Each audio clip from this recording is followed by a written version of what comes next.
کیسی ہیں آپ؟ خیریت سے ہیں انشاءاللہ؟ بات کریں. السلام علیکم. وعلیکم السلام. جی بھائی حکم کیسے کریں. ہیں آپ؟ اللہ تعالیٰ کا بڑا احسان ہے. Thank you. آپ خیریت سے ہیں؟ جی الحمدللہ. آپ سے 2-3 باتیں مجھے پوچھنی تھی. میں جی اہل سنت سے سیدہ صوفیہ سرور جی بات کر رہی ہوں. جی سسٹر. مجھے 2-4 باتیں آپ سے پوچھنی تھی. ایک تو مجھے یہ بتائیں کہ امی عائشہ پر آپ کا بہت اعتراض ہوتا ہے.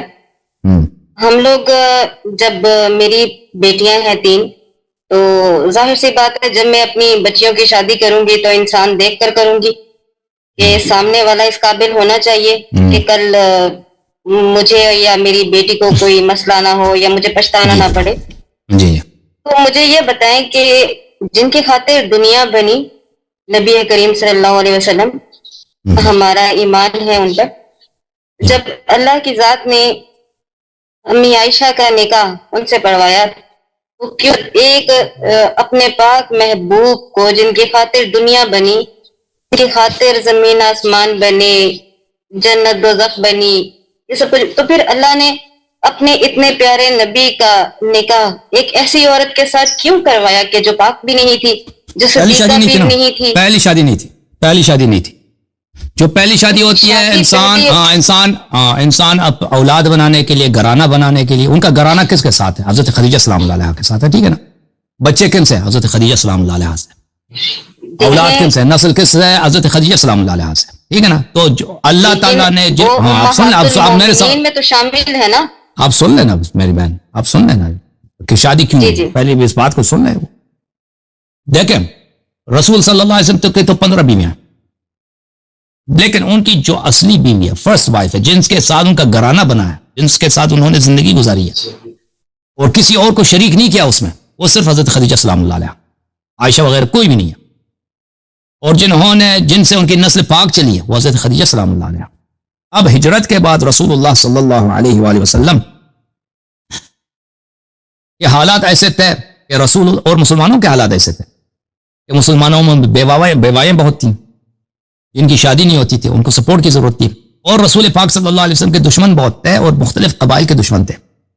تو رسول اللہ صلی اللہ علیہ وسلم نے مختلف قبائل سے شادیاں کی ہیں. یہود سے بھی شادی کیا. ان کی ایک بیوی یہودی خاندان سے جناب صفیہ بنت حیی ابن اخطب اور ابو سفیان کی بیٹی سے. ابو سفیان اس وقت جو مشرکین مکہ کا سردار تھا.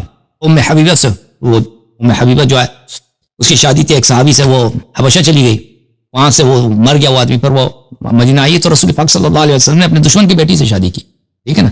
اس کی وجہ کیا ہے؟ اس کی وجہ یہ ہے کہ بہت تعداد میں عورتیں تھیں جن کی سرپرست نہیں تھی. اور اس کے علاوہ مختلف قبائل کو اسلام کی طرف ترغیب دینے کے لیے ان قبائل سے اگر وہ شادی کر لیتے تو پھر وہ رسول پاک صلی اللہ علیہ وسلم سے دشمنی کم کرتے. آپ نے جو سوال کیا ہے کہ دیکھیں اللہ تعالیٰ نے نبی صلی اللہ علیہ وسلم کو کی شادی کے لیے ایسا انتخاب کیا. بری عورت کا کیسے انتخاب کر سکتا ہے؟ ملاحظہ میں اس کا جواب دے دوں گا لیکن سب سے پہلے یہ سن لیں آپ کے اپنی کتابوں میں دیکھیں رسول پاک صلی اللہ علیہ وسلم کو نسجیر باللہ کافر زادہ مشرک زادہ آپ کے علماء کہتے ہیں. اس سے ان کو کوئی حرج نہیں ہوتا کہ نبی صلی اللہ علیہ وسلم کفار کے نسل سے مشرک کے نسل سے دنیا میں آئے. میں ایک چھوٹی سی بات آپ سے کرنا اجازت دیں. مجھے میری بات نہ کاٹیں پلیز. میری بات نہ کاٹیں سسٹر. Thank you. اللہ آپ کو جزائے خیر دے. یہ صحیح مسلم ہے چاپ دار الفکر بیروت لبنان میں چھپی ہے. یہاں پہ صفحہ نمبر 127 میں رسول اللہ صلی اللہ علیہ وسلم سے روایت کرتے ہیں ان ابی و اباک فی النار کہ پیغمبر صلی اللہ علیہ وسلم نے کہا کہ میرے والد حضرت عبداللہ علیہ السلام تو جہنم میں جہنمی ہیں اور وہ ابھی جہنم میں. ان ابی فی النار میرے والد صاحب جہنم میں اور والدہ بھی ان کا اسی مسلم نے روایت کی والدہ بھی جو ہے ان کا جہنم میں. نستجیر باللہ. تو اب دیکھیں جب آپ نے اجماع میں آپ کو یہ کتاب دکھاؤں اس کا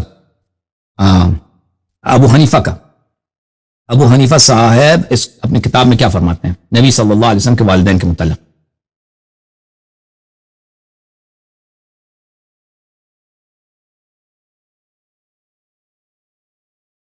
یہ رسالہ ہے معتقد اب ادلت ابی حنیفہ فی ابوی الرسول صلی اللہ علیہ وسلم. ابو حنیفہ رسول صلی اللہ علیہ وسلم کے والدین کے متعلق کیا کہتے ہیں. علی ابن سلطان محمد القاری الحنفی اس نے ایک کتاب لکھی. یہاں پہ لکھتے ہیں وہ کہ ابو حنیفہ نے، امام اعظم ابو حنیفہ نے اپنے کتاب الفقہ اکبر میں کہا ووالدہ الرسول صلی اللہ علیہ وسلم ماتا علی الکفر، رسول صلی اللہ علیہ وسلم کے والدین، دونوں والدین ماں باپ کافر مشرک تھے۔ دیکھیں آپ کے فرقے کو نبی صلی اللہ علیہ وسلم کے والدین کریمین کو کافر کہہ کر کوئی شرم نہیں ہوتی، کوئی حیا نہیں ہوتی، اور سب سے بڑی گالی جو ہے کسی شخص کو کافر زیادہ مشرک زیادہ کہنا ہوتا ہے، سب سے بڑی تنقید سے ہی ہے۔ اور انما المشرکون نجس، قرآن فرماتا ہے مشرکین تو نجس ناپاک ہیں، رسول صلی اللہ علیہ وسلم کو ناپاک ریشوں سے، ناپاک دامن سے، ناپاک صلب سے، ناپاک بطن سے آپ قائل ہو گئے کہ دنیا میں آئیں۔ اچھا، اور دوسرے جو انبیاء ہیں قرآن فرماتا ہے ان اللہ اصطفى آدم ونوح وآل ابراہیم وآل عمران علی العالمین، اللہ نے آل ابراہیم کو برتری دی، آل عمران کو برتری دی۔ ہمارے نبی صلی اللہ علیہ وسلم کیا مشرک، نسجی باپ بھی مشرک، نبی بھی، اور ان کی والدہ بھی مشرک۔ تو یہاں پہ تو کوئی، اگر دیکھیں اگر بات یہ ہے کہ اللہ تعالیٰ نے نبی صلی اللہ علیہ وسلم کے لیے چنتا ہے تو والدین کو کیوں نہیں چنا بھائی؟ اب بھائی منطق بھی کوئی چیز ہے، بیوی زیادہ اہم ہے یا ماں باپ زیادہ اہم ہے؟ ماں باپ زیادہ اہم ہے۔ ان کو آپ لوگ مشرک کہہ کر آپ لوگوں کو کوئی تکلیف نہیں ہوتی، اللہ کے نہ کوئی آیا ہے، کچھ بھی نہیں ہے، کچھ بھی نہیں ہے، بلکہ آیا قرآن کیا فرماتا ہے وَقَدْ نَرَى تَقَلُّبَكَ فِي السَّاجِدِينَ، رسول صلی اللہ علیہ وسلم کے سب آبا ساجدین تھے، اللہ کے اولیاء تھے۔ بہرحال اب آتے ہیں عائشہ کے متعلق۔ دیکھیں اللہ تعالیٰ کو یہ پتا تھا کہ لوگ یہی کہیں گے کہ عائشہ تو نبی صلی اللہ علیہ وسلم کی بیوی ہے، نبی صلی اللہ علیہ وسلم کی بیوی ہے، تو لوگ ان کی بیوی ہونے کی وجہ سے جو بھی عائشہ کہے گی، جو بھی عائشہ کرے گی اس کی تصدیق کریں گے، اور کیونکہ عائشہ کی تعظیم ہے بھائی، وہ نبی صلی اللہ علیہ وسلم کی بیوی ہے۔ تو اللہ نے اسی لیے جواب دیا، اللہ تعالیٰ نے جواب دیا آپ کی اسی شک کو دور کرنے کے لیے قرآن مجید فرقان حمید میں سورہ مبارکہ تحریم میں ملاحظہ فرمائیے، اللہ تعالیٰ فرماتا ہے ضرب اللہ مثلا للذین کفروا امرأة نوح وامرأة لوط كانتا تحت عبدین من عبادنا صالحین فخانتاہما فلم یغنی عنہما من اللہ شیئا وقیل ادخلا النار مع الداخلین۔ میں آیت آپ کو دکھاؤں قرآن مجید فرقان حمید میں،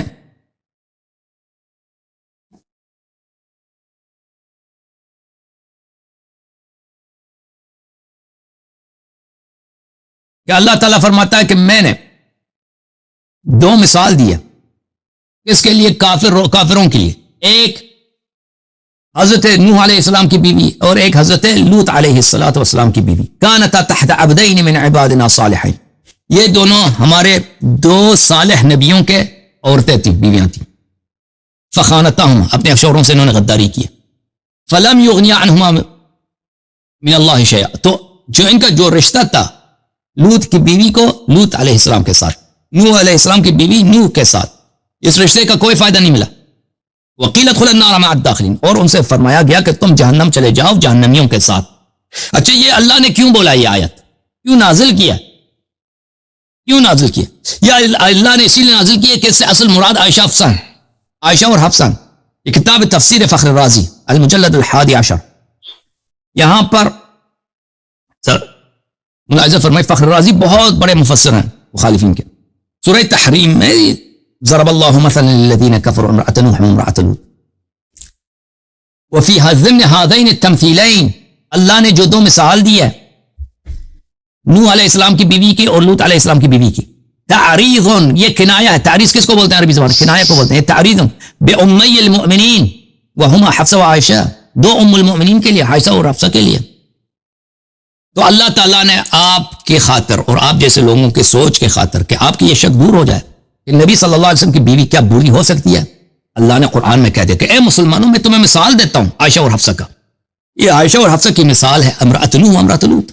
جب فخر رازی کہہ رہے ہیں کہ یہ ایک کنایہ ہے، امرأۃ لوط و امرأۃ نوح کنایہ کس سے، عائشہ و حفصہ سے ہے، تو بات ختم ہے اس کے بعد، ٹھیک ہے نا جی۔ اللہ نے یہ بتا دی کہ بھائی اگر نوح بھی نبی ہے، اگر ہمارے نبی ہیں تو نوح بھی نبی ہے، اس کی بیوی کافر ہو سکتی ہے، بری ہو سکتی ہے۔ جی جی جی بولیں۔ اب مجھے یہ